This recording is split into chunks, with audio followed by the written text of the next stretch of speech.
Se dice que los puentes más resistentes del mundo no están hechos solos de acero, sino de huesos humanos. ¿Es una leyenda o una práctica que se sigue utilizando hoy en día?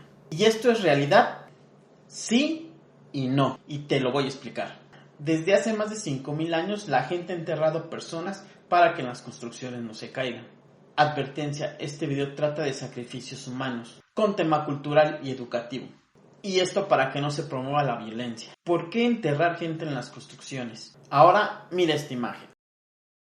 Y a esto lo llamamos en arquitectura lo que es un rito fundacional, que prácticamente sería darle el alma a la obra. En la antigua Mesopotamia se encontraron algunas personas enterradas. Este hallazgo fueron las tumbas de Ur, y fueron más de 74 personas, o bueno, lo que quedaban de ellas porque ya era sacrificio. Y esto sucedió en la primera dinastía Ur, lo que era Mesopotamia o Irak. 68 mujeres y 6 hombres, donde un arqueólogo británico descubrió lo que es ahora la Gran Fosa de la Muerte. Al encontrarlos se dieron cuenta que los cuerpos estaban muy bien alineados y con una precisión asombrosa, donde las mujeres vestían sus mejores ropas, joyería como oro y plata. Y estos se creían que eran músicos, sirvientes y soldados que servían a una sola persona y que deberían de acompañar a su soberano hasta el inframundo el día de su muerte. ¿Y cómo murieron? Bueno, durante mucho tiempo se creyó que fue un envenenamiento voluntario. Esto quiere decir que ellos tomaban veneno voluntariamente para irse con sus soberanos.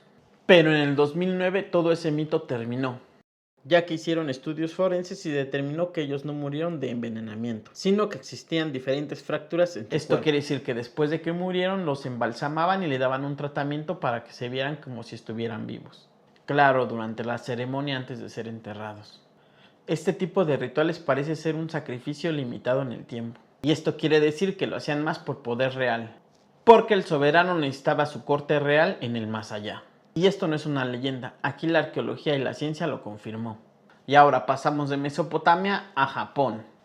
Esta mucho más focalizada en una leyenda, el Itobashira, que literalmente significa pilar humano. Sacrificaban a las personas para apaciguar a los dioses que se creían que estaban furiosos por las construcciones que hacían. Y al mismo tiempo aseguraban que las estructuras sean muy fuertes, ya sean edificios, puentes o castillos. Una leyenda muy conocida en Japón es la del castillo Marouka, y es uno de los castillos que aún conservan el torreón original. Y su historia está ligada a las leyendas del Itobashira, más tristes del Japón, al cual llamamos el sacrificio de Oshisue. Esto según cuando se construían los castillos siempre se caía la base de piedra. Y sí, se caían uno y otra vez. Y aquí se sugirió que necesitaban un pilar humano para estabilizar los cimientos. La voluntaria fue una mujer con discapacidad visual, que se ofreció como sacrificio pero con una condición, que a su hijo lo volvieran samurái. Y esto por el señor del castillo, que era el que tenía que darle ese título. Sin embargo, tiempo después, el señor del castillo tuvo que deslizarse hacia otra provincia y la promesa de convertir a su hijo en samurái ya no se cumplió. Y mientras todo se pasaba de aquel lado del mundo, aquí en Mesoamérica también había culturas como los teotihuacanos, los mayas y los toltecas que hacían sacrificios humanos, ya que en los edificios como Teotihuacán los edificios no solo eran tumbas, sino que eran réplicas del universo. Y para que ese universo funcionara necesitaban un ritual. Un ejemplo claro fue en las pirámides de la luna en Teotihuacán. Y estas personas que sacrificaban normalmente eran personas con poder adquisitivo muy alto, que venían de otras regiones, o que eran secuestrados. Y estos morían por decapitación o por extracción del corazón. Una de las culturas que hacía sacrificio humano pero sin violencia fueron los incas, donde el sacrificio humano se vinculaba a la construcción y a la tierra. Y esto bajo el concepto de capacocha. Esto quiere decir que estos sacrificios no solamente eran para que las estructuras sean más fuertes, sino también tenía un vínculo espiritual para ciertas comunidades que habían sido conquistadas. Y en estos sacrificios humanos ellos utilizaban a las personas más puras, en este caso los niños y los jóvenes, los cuales eran encerrados bajo un montículo de piedras, y esto normalmente lo hacían en las plazas o en obras grandes. Si te está gustando, no olvides suscribirte a mi canal. Activa la campanita, dale like y comparte, y también puedes comentar. Ahora nos vamos a ir hasta Europa, ya que en esta parte creo que es donde viene el engaño, donde le dicen a las personas que se metan a la cimentación antes de vaciar el concreto.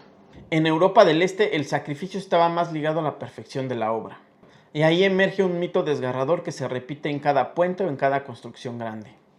a lo cual llaman el sacrificio del muro o la esposa emparedada. Y aunque existen diferentes versiones, casi siempre el resultado es el mismo. Y la leyenda dice que un grupo de maestros constructores intentaban levantar una fortaleza o un puente, y todo lo que construían de día, en la noche se caía. Y aquí es donde se genera un pacto, ya que en los sueños de los constructores se escuchaba una voz sobrenatural que les decía que si querían que permaneciera esa torre, esa construcción de pie, tenían que sacrificar a la primera mujer que llegara al otro día a llevarles de comer. Y después del pacto viene la traición, porque todos los trabajadores juraron no avisarles a sus esposas. Sin embargo, todos rompen esa promesa, excepto uno, el maestro principal de la obra. Su esposa, siendo la única que no fue advertida, llega con la cesta de comida. Y aquí es donde el engaño se hace leyenda o se hace mito. Porque esta mujer, cuando llega a la obra, le dicen que en uno de los cimientos se cae un anillo. Y ella baja a buscarlo. Y después esta historia ustedes ya la conocen, porque la mujer está tapiada viva dentro del muro. Y de aquí en adelante se cree que el alma de esa persona es la que va a ser el guardián de los muros para que no se caigan, o en este caso de las cimentaciones, de los grandes edificios. Y a diferencia de las culturas pasadas, aquí en Europa el tema era un poco más oscuro, porque en realidad pasó. Ya que en algunas iglesias y castillos se han encontrado restos de personas y animales, lo que sugiere el sacrificio de personas para darle vida a un edificio. Y esta leyenda pasó de generación en generación hasta llegar a esta época. Porque no nos hagamos güeyes, aún existen personas que creen que esto todavía se hace. Como ejemplo, en la construcción del Estadio Azteca. Y para los que no saben, el Estadio Azteca se encuentra en la Ciudad de México y fue inaugurado en 1966. Durante su construcción fallecieron muchas personas. Y ese rumor no se limita solamente al Coloso de Santa Úrsula, sino en grandes obras. Edificios, puentes, presas, metro, obras de gran magnitud. Pero en el Azteca tomó una fuerza mítica, convirtiendo estas muertes en leyenda y a la vez en sacrificios para que los edificios no se caigan. Sí, la gente pensaba que eran tributos. Y en esta versión se dice que cuando un albañil moría accidentalmente al caer en una de las zanjas o colados, los capataces ingenieros, en lugar de dar parte a las autoridades, daban la orden de echar la mezcla de concreto encima. Y ahí es donde viene el pacto con el diablo, donde se dice que el diablo pedía almas de personas para dejar que el concreto fraguara correctamente. Y esto hacía que no se cayera el estadio. E irónicamente el estadio ha resistido sismos, el de 1985 y el del 2017. Esto sin sufrir ningún daño estructural. ¿Cuál de estos casos te pareció más interesante? Cuéntame si sabías esta historia. Pero aún sabiendo esto, ¿en esta época también se llega a hacer? No, ya no se hace. Los restos de esta persona se convertirían en gases y esto puede dañar gravemente la construcción. Así que no olvides seguirnos, nos estamos viendo en el próximo video. Se despide tu amigo Víctor de Estelar Estudio de Arquitectura, nos vemos en el próximo video. ¡Adiós!